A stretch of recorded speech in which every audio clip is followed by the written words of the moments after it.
Olá pessoal, eu sou Alex Queiroz, sou pastor do Projeto Capital e nós estamos em uma série de mensagens chamada Meu Trabalho, Minha Missão. Estamos falando sobre trabalho, mas não apenas sobre como trabalharmos melhor. Estamos falando sobre como o Evangelho tem impactado a nossa vida. Nós, nas séries anteriores, falamos sobre como o Evangelho nos transforma a nossa casa, os nossos relacionamentos. E hoje a gente vai falar sobre como o Evangelho transforma a nossa forma de pensar trabalho, ok? E hoje eu queria começar com uma pergunta. O que você acha que significa ser cristão? O que é um cristão, né? Só que antes de falar o que era, eu queria começar compartilhando com você o que não é ser um cristão. Acreditar em Jesus não te faz um cristão. Isso mesmo. Muitas pessoas acreditam em Jesus, mas não são cristãs.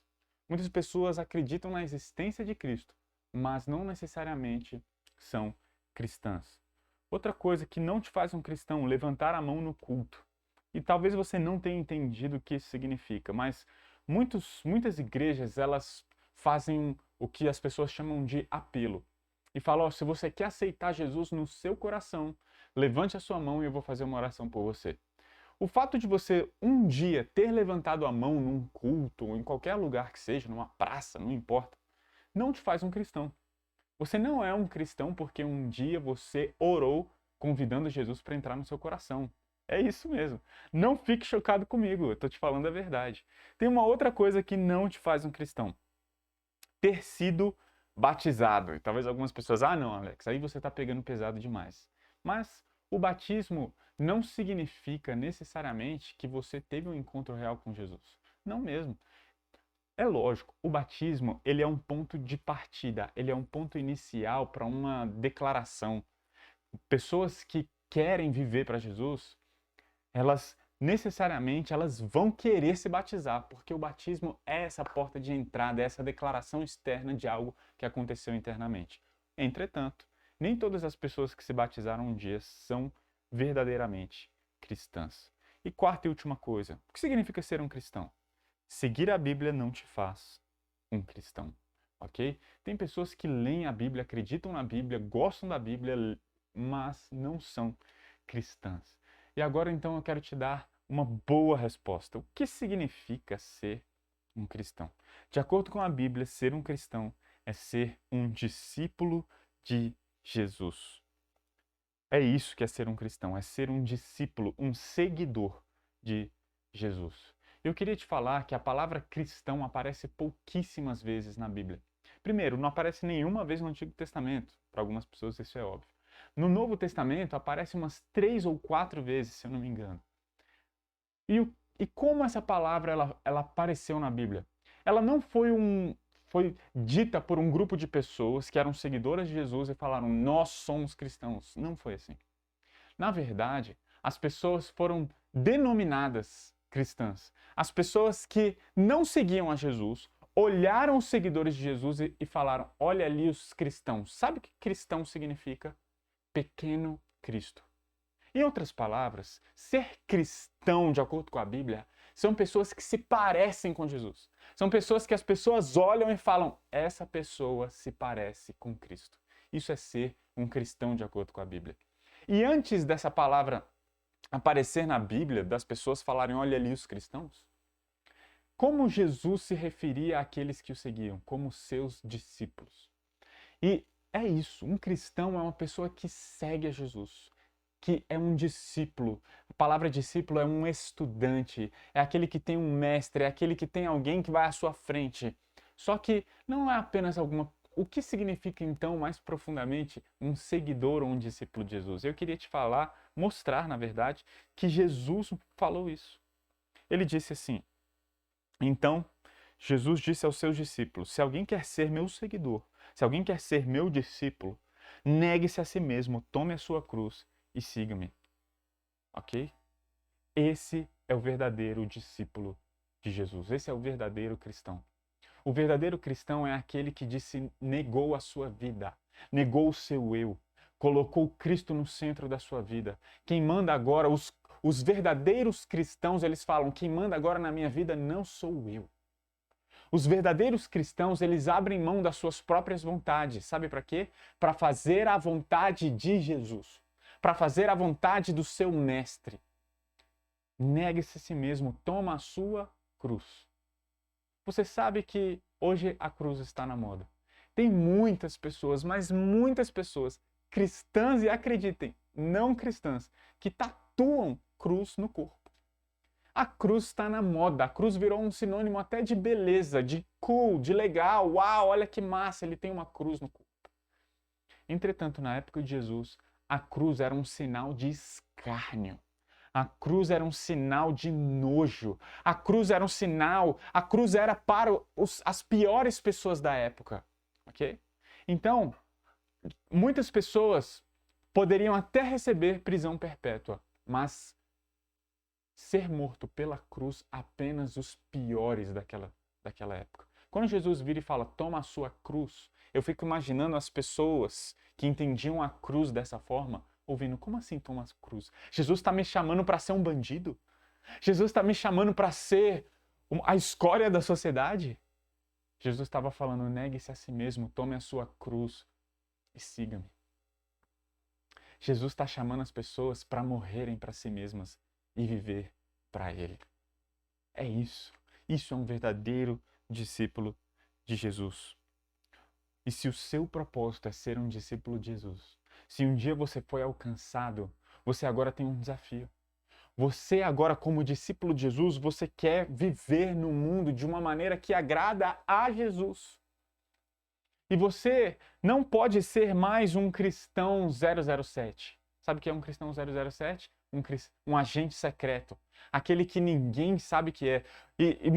Tem muitas pessoas que acham que são cristãs dessa forma. Eu sou cristão na igreja. Eu sigo a Jesus na igreja. Mas no meu trabalho, não. Ninguém sabe que eu sou crente. Lá, porque ninguém gosta de crente. Entende? Não. A sua fé, ela deve reger quem você é. A sua fé deve mostrar para todas as pessoas quem você ama. E aí eu te pergunto, quando você é um cristão? Porque você deve ser um discípulo de Jesus em todos os lugares, em todos os lugares. Você é um representante de Jesus lá no seu trabalho, nós temos batido nessa tecla nas mensagens anteriores.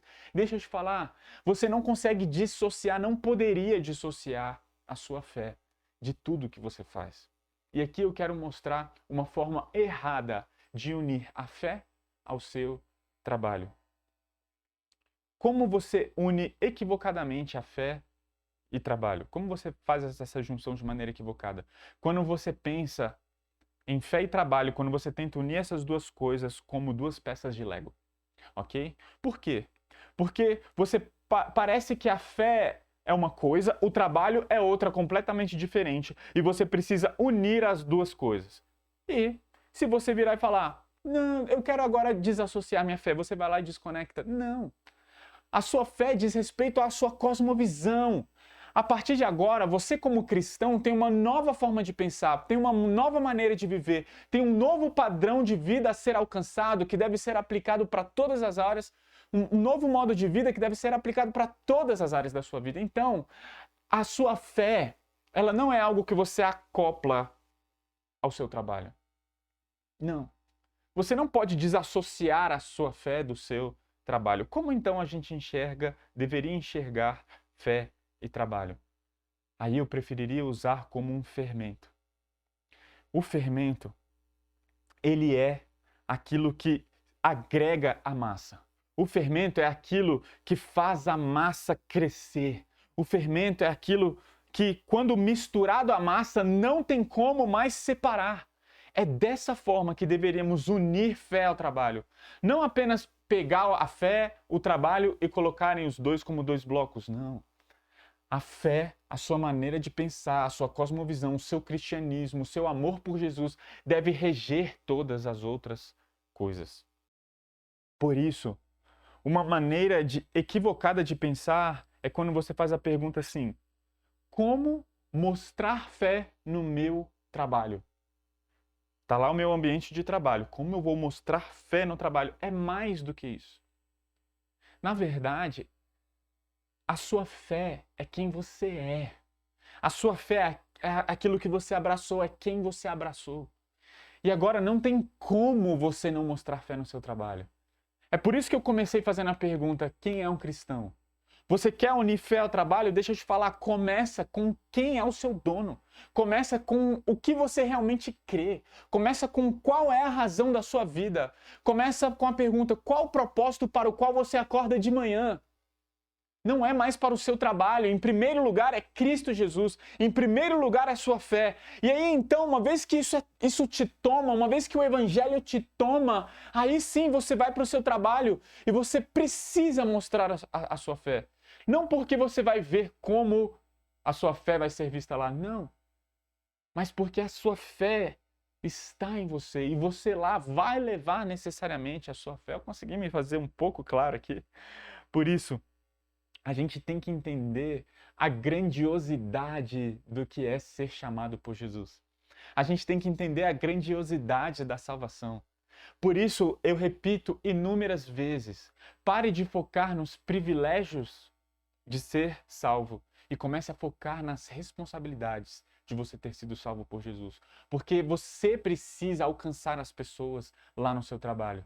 E o seu trabalho é um lugar incrível, é um lugar oportuno para que Cristo Jesus seja visto, louvado e engrandecido, sabe como? Através de você.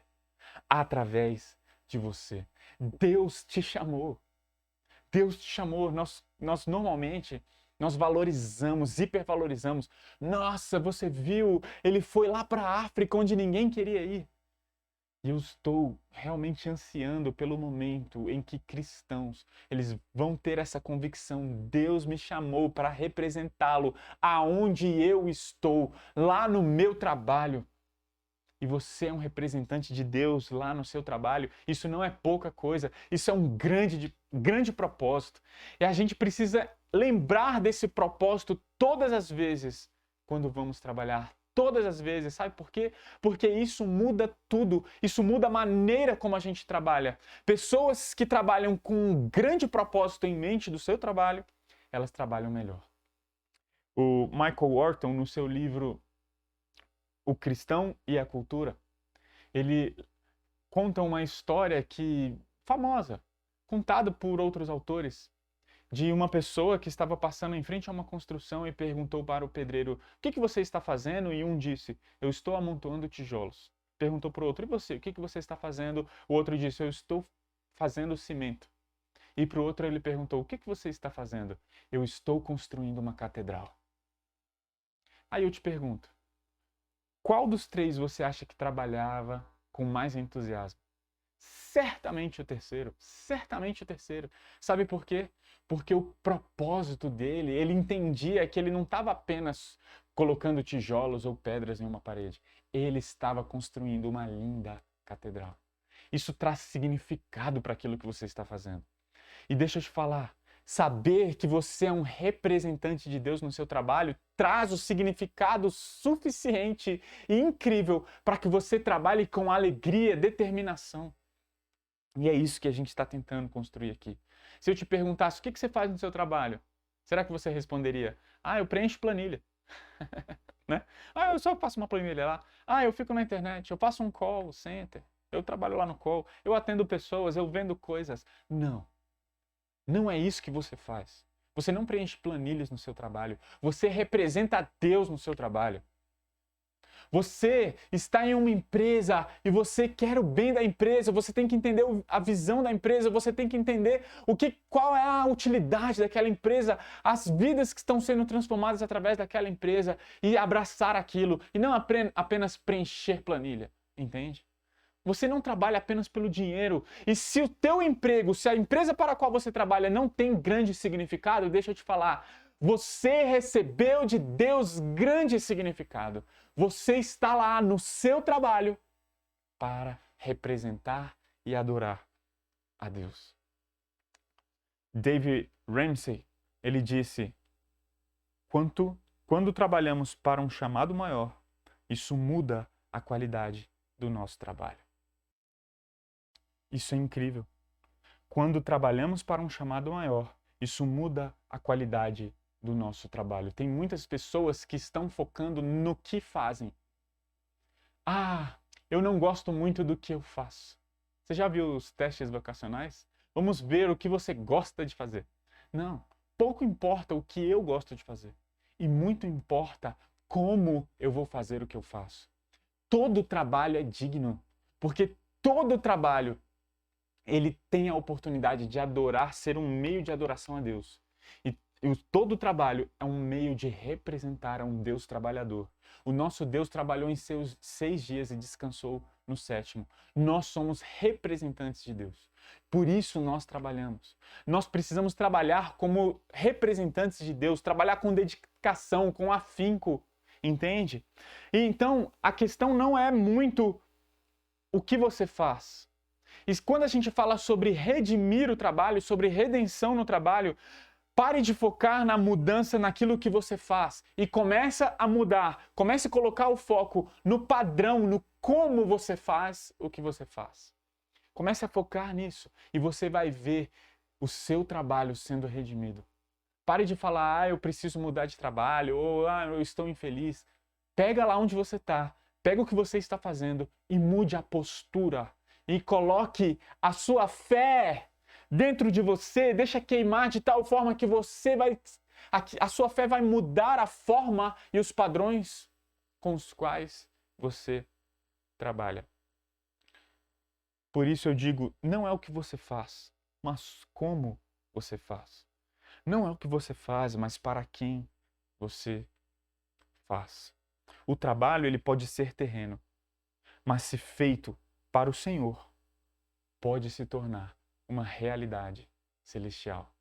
Por isso, todo trabalho é para a glória de Deus. Trabalhe com Deus. E eu tenho uma pergunta para fazer. Como então agir no trabalho de maneira missional?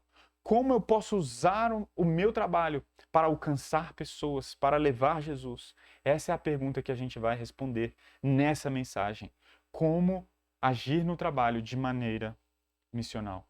Eu queria primeiramente fazer uma distinção entre as palavras missional e missionário, porque talvez você esteja ouvindo essa palavra pela primeira vez, né? E eu queria, antes de mais nada, antes de mostrar algumas diferenças do que é missional e missionário, eu queria mostrar para vocês, vou deixar um grande autor de missionalidade, um autor do livro A Igreja Missional, falar um pouquinho para você. Olha o que Michael Gorin ensina. Esta é a missão de Deus: recuperar a criação e a vida da humanidade da devastação causada pelo pecado.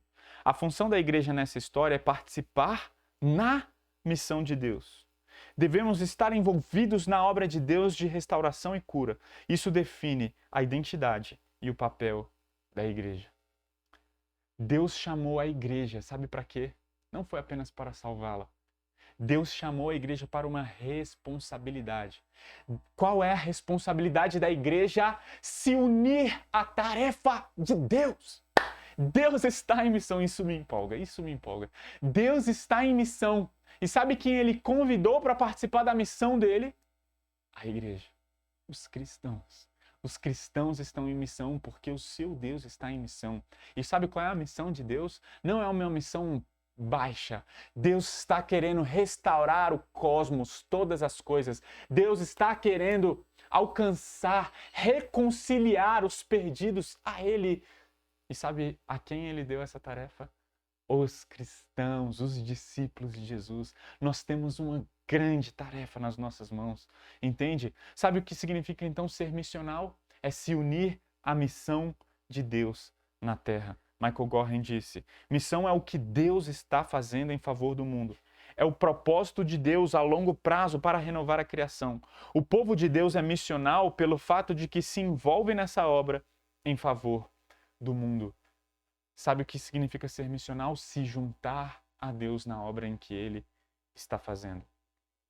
Christopher Wright, ele disse: a missão de Deus envolve o povo de Deus vivendo a maneira de Deus diante das nações. A missão de Deus envolve o povo de Deus vivendo a maneira de Deus.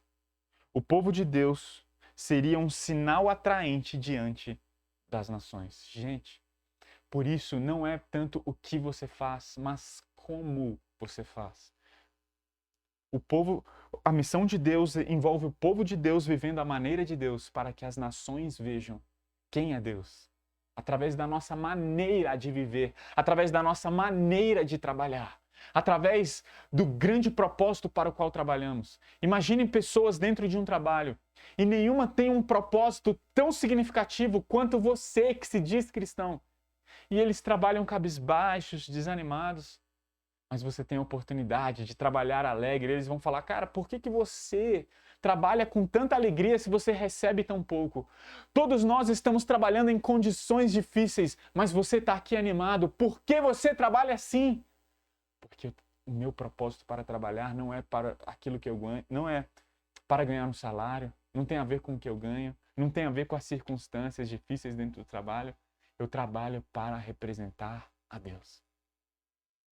E as pessoas, as nações, as pessoas vão ver isso e falar, cara, que incrível. E por isso que Christopher Wright, ele disse, o povo de Deus seria um sinal atraente diante das nações. Tem uma pergunta para te fazer. As pessoas no seu trabalho olham para você, o jeito que você trabalha, e falam, e elas são atraídas a Deus. Cara, que incrível. Nossa, é isso. É assim que nós trabalhamos de maneira missional. Olha só o que Howard Pesquet, ele disse, missão não está primordialmente relacionado ao ir. E também não está relacionado essencialmente a fazer alguma coisa. Missão está relacionado a ser. Está relacionado a um tipo distinto de povo, uma comunidade contracultural entre as nações. Por isso, eu falei que fé e trabalho não tem muito a ver com duas peças de Lego se unindo. Fé e trabalho tem a ver com um fermento dentro de uma massa que depois não tem como separar mais. Por quê? Porque missão está relacionado àquilo que você é e não tanto com aquilo que você faz. A missão de Deus no mundo, nós vamos atrair as pessoas não através daquilo que fazemos necessariamente, mas com certeza através da maneira que fazemos. Nós atraímos as pessoas pela maneira que agimos dentro do trabalho. E o que seria missionário? Então deu para entender um pouquinho do que é ser missional? Missional é uma pessoa que trabalha na missão de Deus. Deus está em missão.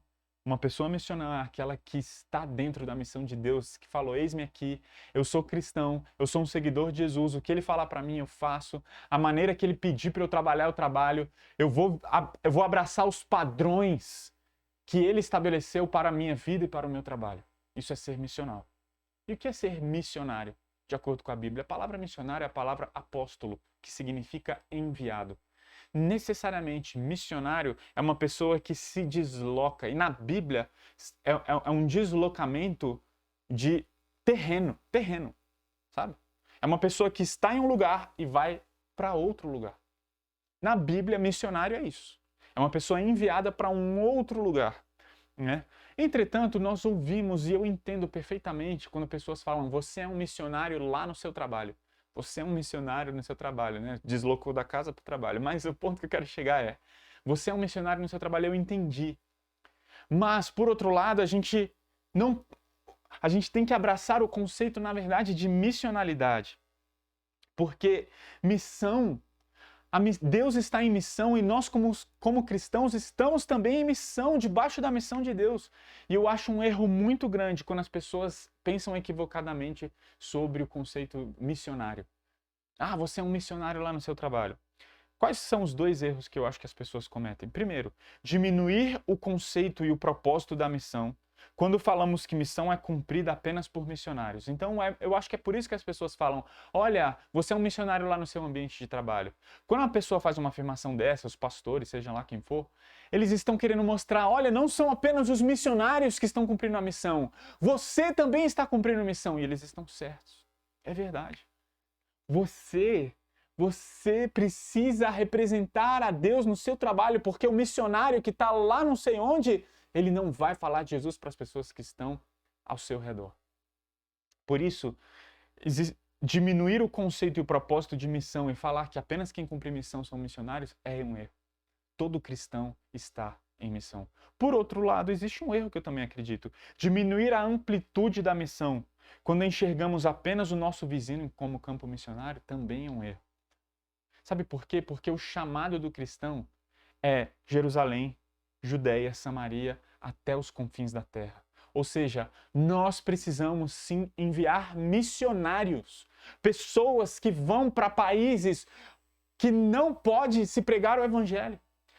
A gente precisa enviar pessoas para países onde as pessoas são perseguidas por serem cristãs. Precisamos enviar cristãos lá. Precisamos levar Jesus para povos não alcançados, países perseguidos. Entende? Então a gente também não pode diminuir. Você não tem que se preocupar apenas com o seu vizinho. Você precisa se preocupar até os confins da terra. Ok? Porque o chamado do cristão é isso. Então, missão, missionalidade. Agora o ponto que eu quero ressaltar aqui é: missão está relacionado a ser. E eu queria mais uma vez mostrar a frase de Wright quando ele diz: a missão de Deus envolve o povo de Deus vivendo a maneira de Deus diante das nações. Por isso eu digo, não é o que você faz, mas a maneira como você faz. Mas para quem você faz. Agora sim, eu quero responder a pergunta: como agir no trabalho de maneira missional? E eu queria propor então 3 ações. 3 ações para sermos missionais no nosso trabalho. E a primeira ação que eu queria propor é: como a gente age no trabalho de maneira missional? Primeira coisa, reagindo segundo o Evangelho. Reagindo segundo o Evangelho. Vejam comigo o que está escrito lá em Filipenses, capítulo 2, do versículo 12 até o 15.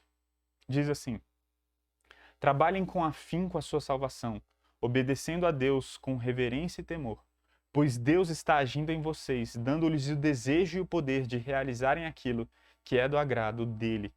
Façam tudo sem queixas nem discussões, de modo que ninguém possa acusá-los. Levem uma vida pura e inculpável como filhos de Deus, brilhando como luzes resplandecentes num mundo cheio de gente corrompida e perversa.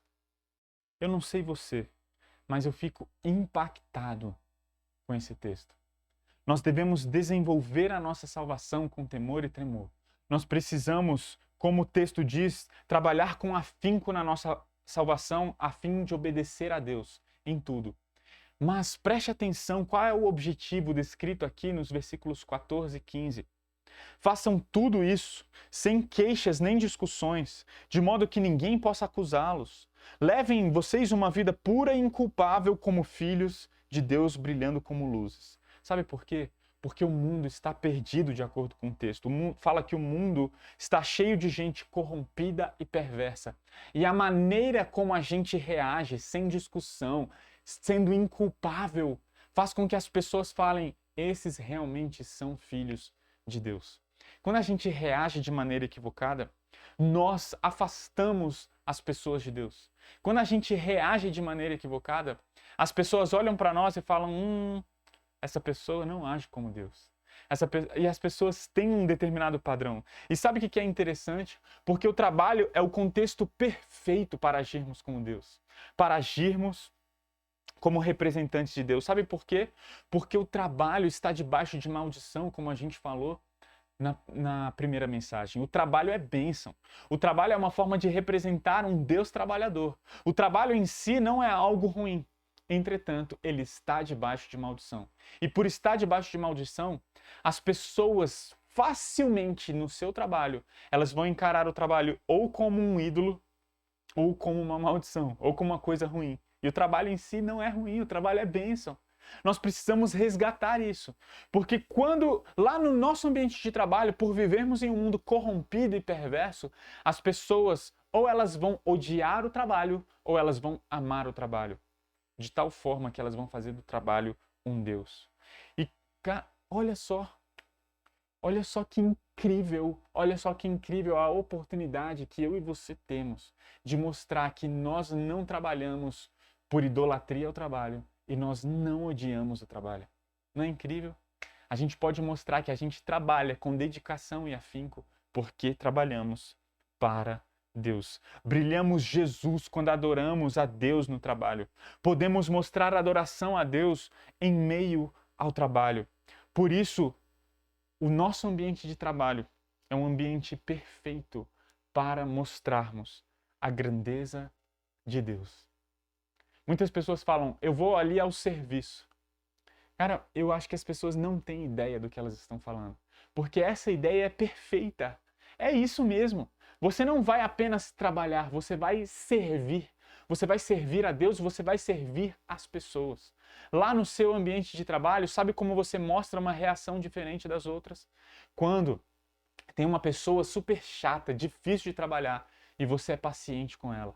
E você fala, não, eu vou dar atenção para ela, não, eu vou ajudá-la, não, eu vou estar do lado dela. Sabe? Isso mostra Jesus. Jesus veio em favor de nós, pessoas rejeitadas por Deus, pessoas que eram inimigas de Deus.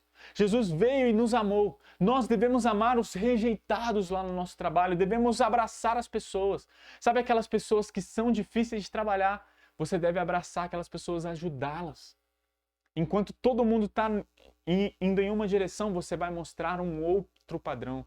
Você não ajuda pelos benefícios que você recebe. Você não vai se unir a pessoas lá porque aquelas pessoas vão te dar algum benefício. Você vai unir por amor, porque você serve a Deus. Eu amo, imagina que incrível não seria quando você fosse despedido da sua família, na sua casa, e você falasse assim, ao invés de falar, olha, eu vou para o trabalho e já volto. Imagina se você falasse, eu vou adorar a Deus e já volto. Imagina se você falasse para sua filha, olha filha, ao invés de falar, papai está indo trabalhar, imagina se você vira para sua filha e fala, estou indo representar a Deus e já volto. Imagina se você falasse, eu vou cumprir a missão ali, filho, e já volto. Gente, é por isso que temos uma grande oportunidade no nosso ambiente de trabalho de mostrar a Deus. Por isso, pare de focar no que você faz e comece a focar mais na maneira como você faz, em como você reage segundo o Evangelho. Mais uma vez, não é o que você faz, mas como você faz, mas para quem você faz. Então, como agir no trabalho de maneira missional? Primeira coisa que a gente acabou de dizer, reagindo segundo o Evangelho. Segunda coisa, vivendo segundo o Evangelho. Vivendo segundo o Evangelho. Você já ouviu aquela frase, pregue a Jesus, se necessário, use palavras. Você já ouviu alguma vez? Pois é, eu não concordo com essa frase. Ok? Para mim, essa frase está equivocada. Sabe por quê? Porque as pessoas precisam conhecer o Evangelho. E o Evangelho é Jesus, mas o Evangelho é uma mensagem. O Evangelho é uma narrativa. Criação, queda, redenção, restauração. Precisamos anunciar a Jesus. Se as pessoas virem bondade em nós e elas não souberem do plano de salvação, daquilo que Jesus fez por elas, não é suficiente. Não basta eu entregar, fazer uma boa ação. Ah, vou fazer ação social. E as pessoas vão falar, nossa, você é incrível, obrigado, estava morrendo de fome e você matou a minha fome. Se as pessoas não souberem quem é Jesus, elas vão continuar perdidas em seus delitos e pecados. Então não basta fazer uma boa ação. Pregue o Evangelho se necessário, use palavras? Não, precisamos usar palavras, precisamos falar de Jesus. E isso fica muito claro, por exemplo, em 2 versículos. 1 Coríntios 1, 21 diz, visto que Deus, em sua sabedoria, providenciou que o mundo não conhecesse por meio de sabedoria humana, sabe o que ele usou para que as pessoas o conhecessem? Usou a loucura de nossa pregação para salvar os que creem. Nós precisamos pregar o Evangelho. Deus escolheu a loucura da pregação e não da sabedoria humana. Deus usou a pregação para que pessoas fossem salvas. Por isso pregamos o Evangelho. Por isso falamos de Jesus. Por isso queremos entender e nos capacitar cada vez mais a compartilhar, a pregar o Evangelho para as pessoas no nosso trabalho ou onde elas estejam. Veja só o que diz Romanos capítulo 10, versículo 17. Portanto, a fé vem por ouvir, isto é, por ouvir as boas novas, o Evangelho a respeito de Jesus. Ou seja, a fé não vem pelas boas ações. Nossa, eu fiz uma boa ação no meu trabalho e as pessoas falaram, que ação incrível você teve. A fé não vem pelas nossas boas ações. A fé vem por ouvir o Evangelho, vem por ouvir as boas novas de Cristo Jesus. Enquanto as boas novas não for pregada, as pessoas não vão saber quem é Jesus. Por isso eu falei, reaja segundo o Evangelho, mas eu falei, viva segundo o Evangelho. Agora tem uma questão aqui. Eu entendi quando a pessoa falou prega o Evangelho, apesar de não concordar com a frase, eu entendi o que ela quis dizer. O que ela quis dizer é o que a gente está querendo dizer agora, nesse ponto 2. Você precisa ser coerente. Você precisa ser coerente. Se você prega o Evangelho para alguém no seu trabalho e vive de maneira diferente, você está afastando as pessoas. Ao invés de atrair as pessoas para Deus, você afasta as pessoas de Deus. Porque ninguém quer seguir um hipócrita. Ninguém quer abraçar a ideologia de um hipócrita. Ninguém quer abraçar a mensagem de um hipócrita. Por isso, precisamos viver segundo o Evangelho. Precisamos de coerência no nosso trabalho. Talvez você seja uma pessoa amável. Isso é incrível, continue fazendo isso. Talvez você seja uma pessoa incrível lá no seu trabalho, de bons relacionamentos. Uau! Pregue o Evangelho, mas viva o Evangelho. Pregue o Evangelho e viva o Evangelho. Obedeça o Evangelho. Cumpra tudo aquilo que o Evangelho pede para você fazer. Busque viver os padrões de Deus lá no seu trabalho. Busque abraçar a sua fé lá no seu trabalho. Sabe? Não faça uma dicotomia, não. Viva de maneira integral todos os dias, em todo o tempo, a sua fé. Viva Jesus para adorar a Jesus, aonde você está e lá no seu trabalho. Mateus capítulo 7, versículos 24 a 27 dizem: quem ouve minhas palavras e as pratica é tão sábio como a pessoa que constrói sua casa sobre uma rocha firme. Quando vierem as chuvas e as inundações, os ventos castigarem a casa, ela não cairá, pois foi construída sobre rocha firme. Mas quem ouve meu ensino e não o pratica é tão tolo como a pessoa que constrói sua casa sobre areia. Quando vierem as chuvas e as inundações e os ventos castigarem a casa, ela cairá com um grande estrondo. Sabe de uma coisa? Sabe por que esse texto está aqui nesse ponto 2? Porque eu estou incentivando você a ter uma vida coerente. Você precisa viver de maneira coerente com aquilo que você prega, com aquilo que a palavra de Deus diz. E sabe qual é quando é o momento em que as pessoas falam, nossa, esse cara é de Deus, quando as tempestades vêm.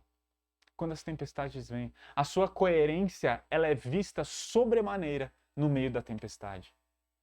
Porque quando as coisas estão bem no seu trabalho, é fácil estar contente, feliz e trabalhar bem. Tá numa equipe legal? Pô, é fácil. Tá num trabalho que te traz alguma satisfação? Beleza. Tá num lugar onde as pessoas te valorizam? Beleza. Agora, trabalhe em um lugar onde as pessoas não te valorizam, onde a situação é difícil, onde o salário é baixo.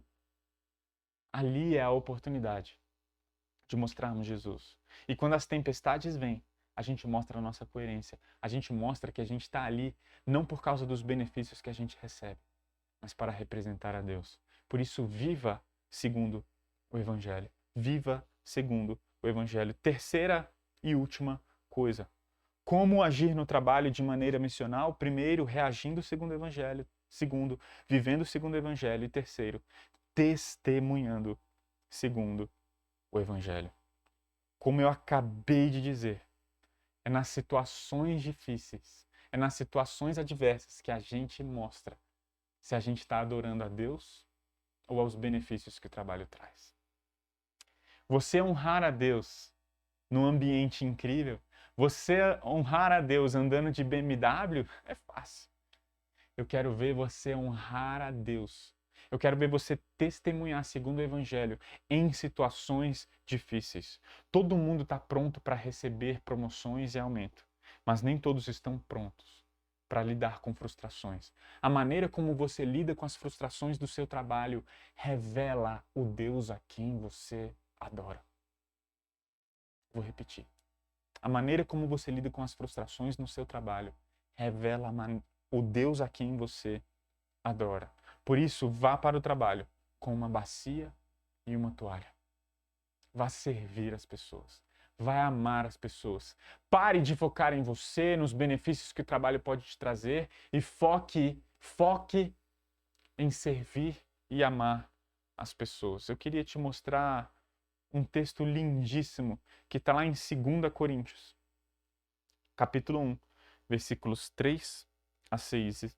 O texto diz assim: Bendito seja o Deus e Pai de nosso Senhor Jesus Cristo, Pai das misericórdias e Deus de toda consolação, que nos consola em todas as nossas tribulações, para que, com as consolações que recebemos de Deus, possamos consolar os que estão passando por tribulações. Pois assim como os sofrimentos de Cristo transbordam sobre nós, também por meio de Cristo transborda a nossa consolação. Presta atenção no versículo 6. Se somos atribulados, se passamos por frustrações, tribulações, é para a consolação e salvação de vocês. Deixa eu te falar uma coisa. As pessoas estão de olho nos cristãos. As pessoas estão de olho nos cristãos, estão vendo como eles reagem e agem diante de todas as situações. As pessoas querem ver se você tem ética. As pessoas querem ver se você está agindo honestamente. As pessoas querem ver como vocês tratam as pessoas de alta patente. As pessoas estão de olho vendo como vocês tratam as pessoas de patente baixa. Mas acima de tudo, as pessoas estão observando como lidamos com as nossas frustrações. E esse texto nos mostra que se somos atribulados, é para a salvação de vocês. Se passamos por dificuldades, é para que pessoas sejam salvas. Isso deve mudar a maneira como aceitamos as atribulações no nosso trabalho. Talvez você tenha um chefe difícil, talvez você tenha uma equipe difícil, talvez você receba um salário que não é suficiente, talvez você receba demandas que são realmente pesadas. Talvez você esteja em circunstâncias e situações extremamente difíceis no seu trabalho. Preste atenção, porque é no meio dessa tribulação e dificuldade que pessoas podem ser salvas através da sua vida. Você conseguiu entender isso? Jó passou por isso. Jó é um exemplo disso. Jó mostrou a sua fé no meio das tribulações. As pessoas te assistem no meio das adversidades, mas é nas adversidades, como esse texto falou. Sabe por que a gente passa por tribulação? Para consolar com a mesma consolação que recebemos de Deus. Nós passamos por tribulação para a salvação e consolação dos outros, para amar pessoas. E eu queria trazer um exemplo final dessa mensagem através de um jogador da NFL. NFL é futebol americano, né?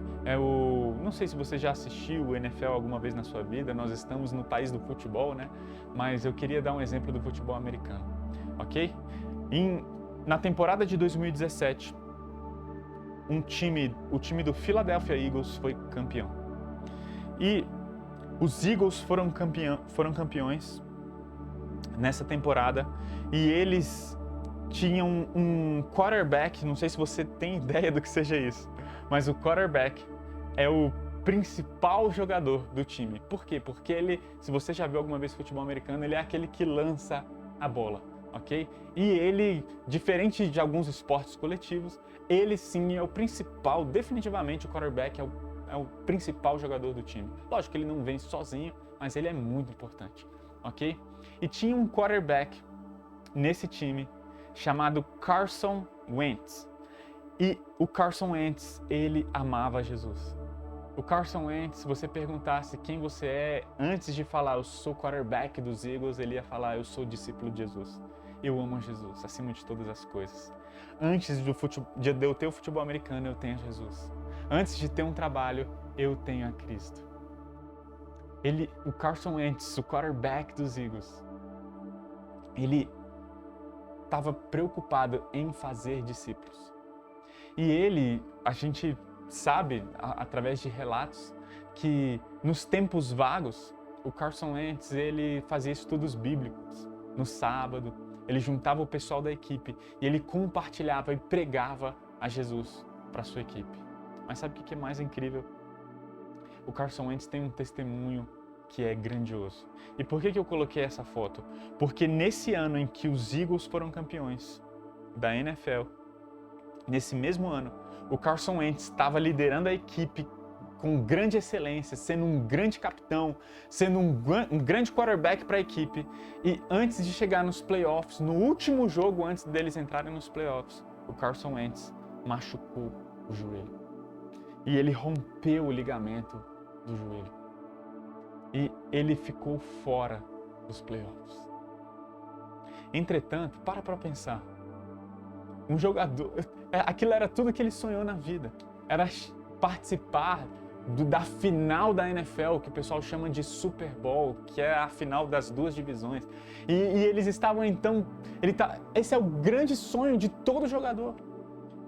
Mas, no meio do auge da sua carreira, o seu sonho foi interrompido porque ele machucou a perna. E sabe o que aconteceu?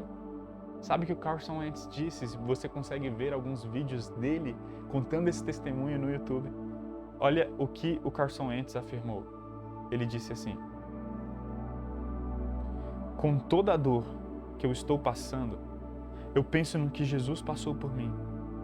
E isso me faz reconhecer um nível mais profundo de amor que eu jamais senti em muito tempo. É muito fácil dizer que Deus está no controle de tudo, mas quanto mais eu reconheço que preciso dele, é no meio das tribulações e adversidades. É nesses momentos que eu reconheço que eu preciso dele, mas eu percebo que ele tem tudo na palma de suas mãos. O Carson Wentz, ele deu um excelente testemunho, não apenas como um grande jogador, não apenas no seu empenho nos treinos, não apenas no seu empenho durante os jogos, mas no meio de uma grande tribulação que toda a mídia estava assistindo, ele teve a oportunidade de testemunhar de Jesus. Zach Wentz, o irmão dele, disse assim no Twitter: Deus é bom em todo tempo e o seu plano é perfeito. Não é incrível? Esse é o momento de me humilhar perante ele e confiar, sejam quais forem as circunstâncias. Eles deram um grande testemunho. Eles se mantiveram sorrindo, choraram, mas depois sorriram e falaram: a nossa vida é para testemunhar. Viveram de maneira coerente. Viveram segundo o Evangelho e reagiram segundo o Evangelho. E sabe o que aconteceu? Eu vou te mostrar uma foto agora. Que você, não sei você, mas isso alegra o meu coração, isso abala, isso me deixa realmente entusiasmado. E essa foto que está aí na sua tela é na piscina de um hotel, onde 5 jogadores dos Eagles foram batizados e entregaram a vida a Jesus em um único dia. Eu não sei se foi exatamente depois desse testemunho do Carson Wentz, mas eu vou te falar uma coisa. O que eu li sobre relatos do que estava acontecendo é que o Carson Wentz, junto com outros jogadores, influenciaram o time de uma forma tão grandiosa, tão coerente, tão incrível, que muitas pessoas entregaram a vida a Jesus e foram batizadas. O técnico do time naquele ano entregou a vida a Jesus e foi batizado. Pessoas falaram: não é possível, ele tem algo de diferente. O Carson Wentz me lembrou os cristãos do século III. No século III, as pessoas perseguiam os cristãos, matavam os cristãos simplesmente por serem cristãos. E aí, quanto mais cristãos eram mortos, mais pessoas entregavam a vida a Jesus. Porque falavam: o que esses caras têm? Como pode ser? Alguém coloca corta o dedo deles e eles falam: eu vou continuar amando a Jesus, Jesus é a razão da minha vida. As pessoas viam aquilo e falavam: eu também quero entregar minha vida a Jesus. Não é possível, esse Deus só pode ser verdadeiro. Para ele não negar a fé dele, e quanto mais cristãos morriam, mais cristãos apareciam. Por quê? Porque era coerente, era verdadeiro, era realmente... entusiasmava as pessoas, aquilo brilhava a luz de Jesus, aquela perseverança, aquele amor. As pessoas olham isso e falam: eu quero esse amor, eu quero isso. E é no meio das frustrações do seu trabalho que temos a oportunidade, que você tenha a oportunidade de falar: olha, eu amo a Jesus. As coisas podem estar difíceis, mas eu amo a Jesus. As coisas podem não acontecer como eu acho que deve, mas eu amo a Jesus. E brilha a Jesus, brilha a luz de Jesus. É sobre isso. Por isso a gente repetiu várias e várias vezes. Não é o que você faz, todo trabalho é digno, todo trabalho é digno. Se Deus colocou um trabalho nas suas mãos, eu não trabalho, Alex, eu não recebo salário, não importa. Você é uma dona de casa, cuida da casa, cuida dos filhos, não importa. Quem disse que trabalho é algo que você recebe, é algo remunerado? Não importa o que você faz, mas como você faz, mas para quem você faz.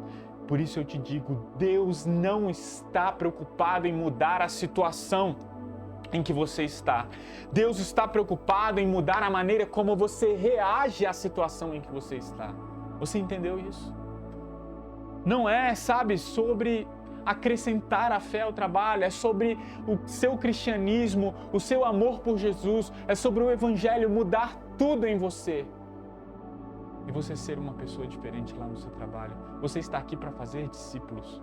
E você está aqui para trabalhar, para representar esse Deus através do seu trabalho. Por isso eu te digo uma coisa, enquanto o Evangelho não for a razão de te levantar pela manhã, talvez você não tenha entendido quem é Jesus. Se você não vai para o seu trabalho com o propósito de representar a Deus, talvez você ainda não tenha entendido quem é Jesus. É sério, leve isso a sério, isso que eu estou te falando. Enquanto Jesus não for o centro da sua vida, Ele nunca será o centro do seu trabalho. Por isso eu queria propor 4 coisas para você fazer. Faça algo. Primeiro, avalie que tipo de discípulo você é. Cristo é o centro da sua vida. Negue-se a si mesmo. Siga Jesus. Você é um cristão meia boca. Você, um dia eu levantei a mão, não importa. Eu sou batizado, não importa. A questão é, Jesus é o centro da sua vida, Jesus é a razão da sua vida. Porque se não for, você talvez não seja um discípulo de Jesus. Por isso avalie isso. Segunda coisa que eu queria propor. Suas reações estão refletindo o Evangelho? Em quais situações você precisa de uma mudança urgente e extrema? Você está reagindo de maneira a mostrar Jesus e refletir Jesus? Você consegue pensar em alguma situação lá no seu ambiente de trabalho em que você fala: eu não estou refletindo Jesus? Então, mude agora. Peça perdão para quem tiver que pedir. E represente a Jesus no seu trabalho. Terceira coisa, as pessoas do seu trabalho afirmariam que você é alguém parecido com Jesus. Se não, arrependa-se, mude, faça alguma coisa, ok? E quarta e última coisa, as situações difíceis são vistas como oportunidades para testemunhar? Ou você utiliza as situações para murmurar, para cobrar, para falar que você está sendo injustiçado? Por isso, se você está passando por situações, utilize como oportunidades para que Cristo seja visto. Se você está passando por tribulações, é para a salvação das pessoas do seu trabalho. Como diz 2 Coríntios capítulo 1, versículo 6. Para que pessoas sejam salvas. Amém? Deus, muito obrigado por essa palavra. Abençoe as pessoas que a ouviram, abençoe a mim, transforme o meu coração, transforme a vida dos meus irmãos, da nossa igreja e de cada pessoa que ouvir essa mensagem. Oramos em nome de Jesus. Amém. Deus abençoe sua vida.